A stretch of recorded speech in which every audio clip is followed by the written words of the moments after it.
भाई एक सवाल जो सबके दिमाग में होता है, मुझे जिम ज्वाइन करना चाहिए या कैलिस्थेनिक्स स्टार्ट करना चाहिए। और ये डाउट जेन्युइन है क्योंकि आज के टाइम पे ऑप्शंस बहुत हैं लेकिन क्लैरिटी कम है। कोई बोलता है जिम बेटर है, कोई बोलता है कैलिस्थेनिक्स ही असली ट्रेनिंग है। पर असली बात क्या है? असली बात ये है कि दोनों के अपने अपने बेनिफिट्स, अपने अपने लिमिटेशंस हैं और बेटर का जवाब हर किसी के लिए अलग होगा। मेरी रिस्पॉन्सिबिलिटी ये है कि मैं तुम्हें क्लियर, रिस्पेक्टफुल और प्रैक्टिकल ब्रेकडाउन दूं ताकि तुम अपने लिए सही डिसीजन ले सको। जिम कल्चर की शुरुआत एंशिएंट ग्रीस से हुई थी। जिम्नेजियम एक ऐसी जगह थी जहां सिर्फ शरीर नहीं बल्कि दिमाग भी ट्रेन किया जाता था। Modern gym culture 19th century में ग्रो हुआ और बॉडी बिल्डिंग लेजेंड्स जैसे आर्नोल्ड ने इसे वर्ल्ड वाइड पॉपुलर बना दिया। जिम एक स्ट्रक्चर्ड इन्वायरमेंट है, मशीन, डंबल्स, बेल सब कुछ एक सिस्टम के अंदर। इसका एक बेनिफिट है, तुम्हें एक ऑर्गेनाइज तरीके से मसल और स्ट्रेंथ बिल्ड करने का चांस मिलता है। दूसरी तरफ कैलिस्थेनिक्स और भी पुराना है। ग्रीक लैंग्वेज में कैलोस का मतलब है ब्यूटी और एस्थेनोस का मतलब है स्ट्रेंथ, यानी कैलिस्थेनिक्स का मतलब है ब्यूटीफुल स्ट्रेंथ। पुराने वॉरियर्स, सोल्जर्स और आर्मीज अपना शरीर एक वेपन बनाते थे और उनका ट्रेनिंग टूल होता था खुद का body weight, pull up, push up, squats, dip. ये सिर्फ एक्सरसाइज नहीं, एक सर्वाइवल स्किल थी। आज के टाइम पे स्ट्रीट वर्कआउट ने कैलिस्थेनिक्स को एक नया शेप दे दिया है। बार्स, ग्राउंड्स और ओपन स्पेस में लोग अपनी बॉडी को कंट्रोल करना चाहते हैं और एक फ्रीडम फील करते हैं जो मशीन से अलग होती है। फिलॉसफी का फर्क, जिम एक्सटर्नल रेसिस्टेंस पे फोकस करता है, तुम अपनी बॉडी को डंबल्स और मशीन्स के अगेंस्ट पुश करते हो। कैलिस्थेनिक्स इंटरनल रेसिस्टेंस पे फोकस करता है, तुम अपने बॉडी को खुद के अगेंस्ट चैलेंज करते हो। जिम तुम्हें स्ट्रक्चर देता है, कैलिस्थेनिक्स तुम्हें फ्रीडम देता है और दोनों का अपना रिस्पेक्ट है। मैं तुमसे एक बात क्लियर करना चाहता हूँ, जिम और कैलिस्थेनिक्स दोनों पावरफुल टूल्स हैं, कोई भी बेकार नहीं है। हर इंसान अपने गोल्स, लाइफस्टाइल और प्रेफरेंस के हिसाब से डिसाइड करता है और मैं यहाँ तुम्हें जज करने नहीं, सिर्फ गाइड करने आया हूँ। चाहे तुम जिम चुनो या कैलिस्थेनिक्स, सबसे इम्पोर्टेंट चीज है कंसिस्टेंसी और डिसिप्लिन।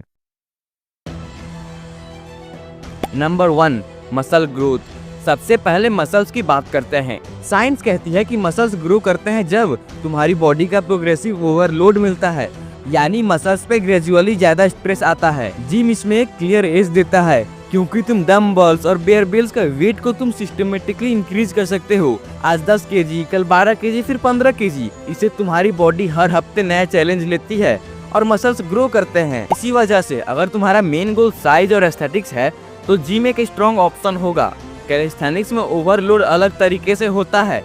यहाँ तुम वेट इंक्रीज नहीं करते, तुम बॉडी मूवमेंट को टफ बनाते हो। एग्जाम्पल, नॉर्मल पुशअप से डिक्लाइन पुशअप, फिर आर्चर पुशअप, उसके बाद 1 आर्म पुशअप। प्रोग्रेशन है पर थोड़ा इनडायरेक्ट और ज्यादा पेशेंस मांगता है। मसल्स ग्रोथ होती है लेकिन प्रोसेस थोड़ा स्लो हो सकता है compare to gym. Number 2, strength development. Strength के भी 2 टाइप्स होते हैं, एब्सोल्यूट स्ट्रेंथ जिसके अंदर हैवी वेट उठाना पड़ता है। नंबर 2, रिलेटिव स्ट्रेंथ, अपनी बॉडी को कंट्रोल करना पड़ता है इसके अंदर। जिम एब्सोल्यूट स्ट्रेंथ के लिए बेस्ट है। डेडलिफ्ट, स्क्वाट, बेंच प्रेस, ये तुम्हारे ब्रूट पावर देते हैं।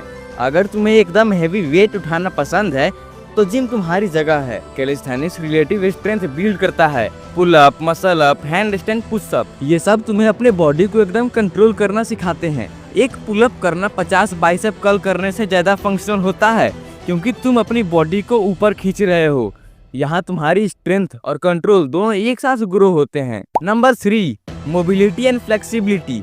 आज के टाइम पे सिर्फ मसल बनाना इनफ नहीं है, बॉडी को फ्लेक्सिबल और मोबाइल रखना भी उतना ही इम्पोर्टेंट है। जिम में मोबिलिटी तुम्हें एक्टिवली करनी पड़ती है। अगर तुम सिर्फ हैवी वेट लिफ्ट करते हो और स्ट्रेचिंग इग्नोर करते हो तो स्टिफनेस आ सकती है, लेकिन अगर तुम जिम के साथ मोबिलिटी ड्रिल्स करते हो तो कोई इशू नहीं होगा। कैलिस्थेनिक्स नेचुरली तुम्हें मोबिलिटी देता है क्योंकि तुम्हारा body full range of motion में काम करता है। पुलअप्स शोल्डर को स्ट्रांग और मोबाइल बनाते हैं, स्क्वाट्स हिप्स को फ्लेक्सिबल बनाते हैं, इसलिए कैलिस्थेनिक्स को फंक्शनल और लॉन्ग टर्म हेल्थ फ्रेंडली माना जाता है। Number 4, fat loss. दोनों ही फैट लॉस में हेल्प करते हैं लेकिन अप्रोच अलग होती है। जिम में तुम cardio machines plus resistance training combine करते हो। रेसिस्टेंस ट्रेनिंग तुम्हारा मेटाबॉलिज्म बूस्ट करती है और तुम कैलोरीज ज्यादा बर्न करते हो। कैलिस्थेनिक्स एक फुल बॉडी वर्कआउट होता है। जब तुम पुशअप्स या बर्पीज करते हो तुम साइमल्टेनियसली स्ट्रेंथ प्लस कार्डियो दोनों कर रहे होते हो, मतलब फैट लॉस नेचुरली फास्ट हो सकता है। Number 5, long term health and sustainability. अगर तुम सही फॉर्म के साथ लिफ्ट करते हो तो जिम सेफ और इफेक्टिव है, लेकिन ओवर यूज इंजरीज या ईगो लिफ्टिंग से बचना जरूरी है। लॉन्ग टर्म में मसल्स और बोन डेंसिटी के लिए जिम अमेजिंग है। कैलिस्थेनिक्स कंपैरेटिवली जॉइंट फ्रेंडली होता है क्योंकि तुम अपना नेचुरल बॉडी वेट यूज करते हो, ज्यादा इक्विपमेंट की डिपेंडेंसी नहीं होती, तो तुम लाइफ के किसी भी स्टेज में इसे कंटिन्यू कर सकते हो। ये तुम्हें एक लाइफ टाइम प्रैक्टिस देता है। साइंस के हिसाब से इसका कंक्लूजन सिंपल है, जिम तुम्हें फास्ट हाइपरट्रॉफी और ब्रूट स्ट्रेंथ देता है, कैलिस्थेनिक्स तुम्हें कंट्रोल, मोबिलिटी और फंक्शनल फिटनेस देता है।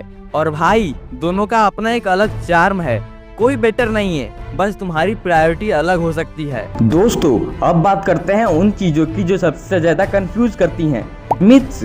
और सिर्फ मिथ्स तोड़ना ही नहीं, बल्कि आपको एक ऐसा रोड मैप भी देना है जिससे आप खुद डिसाइड कर सको कि आपकी जर्नी किस तरह जानी चाहिए।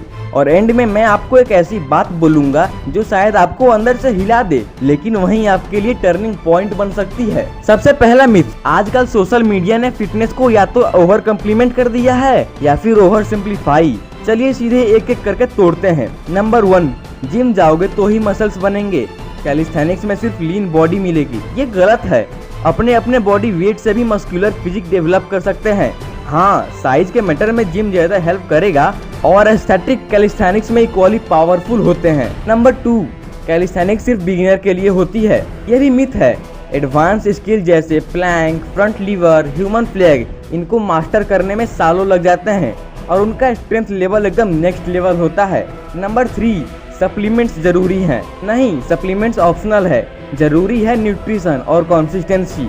अगर आप खाना सही लेते हो, प्रोटीन बैलेंस मेंटेन करते हो, तो सप्लीमेंट के बिना भी आप अमेजिंग प्रोग्रेस कर सकते हो। नंबर 4, आपको 2-3 महीने में ट्रांसफॉर्मेशन मिल जाएगा। भाई, ये सबसे बड़ा स्कैम है। फिटनेस एक लाइफस्टाइल है। 3 महीने का चैलेंज देखने में अच्छा लगता है, लेकिन असली रिजल्ट तब आते हैं जब आप ईयर्स तक डिसिप्लिन रहते हो। अब सवाल ये है, आपको क्या करना चाहिए। मैं आपके लिए एक सिंपल रोड मैप देता हूँ। पहला स्टेप, अपनी रियलिटी समझो। आप बिगिनर हो, इंटरमीडिएट हो, आपके पास जिम का एक्सेस है या सिर्फ एक पार्क। अपनी स्टार्टिंग पॉइंट को समझो बिना कंपैरिजन किए। दूसरा स्टेप, गोल डिसाइड करो। अगर आपको स्ट्रेंथ, कंट्रोल और एस्थेटिक फिजिक्स पसंद है तो कैलिस्थेनिक्स शुरू करो। अगर आपको साइज और बॉडी बिल्डिंग फिजिक्स चाहिए, जिम बेटर ऑप्शन होगा। और अगर आपको दोनों चाहिए, मिक्स अप्रोच लो, जैसे जिम में वेट ट्रेनिंग और पार्क में कैलिस्थेनिक्स स्किल्स करो। तीसरा स्टेप, स्मॉल कंसिस्टेंट एक्शंस। रोज एकदम परफेक्ट रूटीन बनाना जरूरी नहीं, लेकिन एक छोटी हैबिट जरूरी है, जैसे रोज 20 पुशअप्स या रोज जिम में एक मसल ग्रुप हिट करो। ये स्मॉल स्टेप्स ही आपको डिसिप्लिन बनाते हैं। चौथा स्टेप, पेशेंस रखो।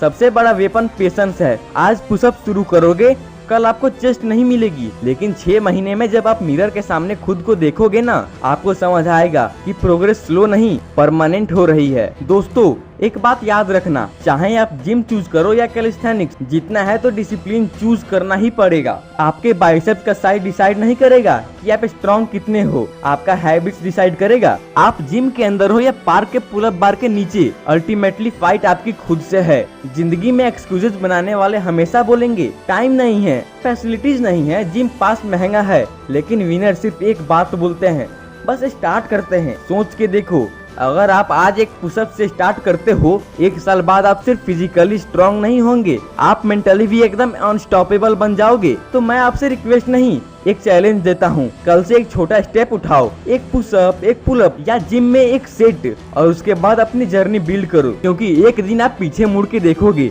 और सोचोगे, शुक्र है मैंने उस दिन स्टार्ट किया था। और वही दिन दोस्तों आपकी जिंदगी का रियल ट्रांसफॉर्मेशन पॉइंट बनेगा। भाई, अगर यहाँ तक सुना, मतलब तू अपनी बॉडी को नेक्स्ट लेवल पे ले जाना चाहता है, और उसके लिए मेरा नया कैलिस्थेनिक्स वीडियो ऑलरेडी चैनल पे अपलोड हो चुका है। चेन टूटने मत दे, अभी जा और वो वीडियो देख। नेक्स्ट स्टेप वहीं तेरा वेट कर रहा है।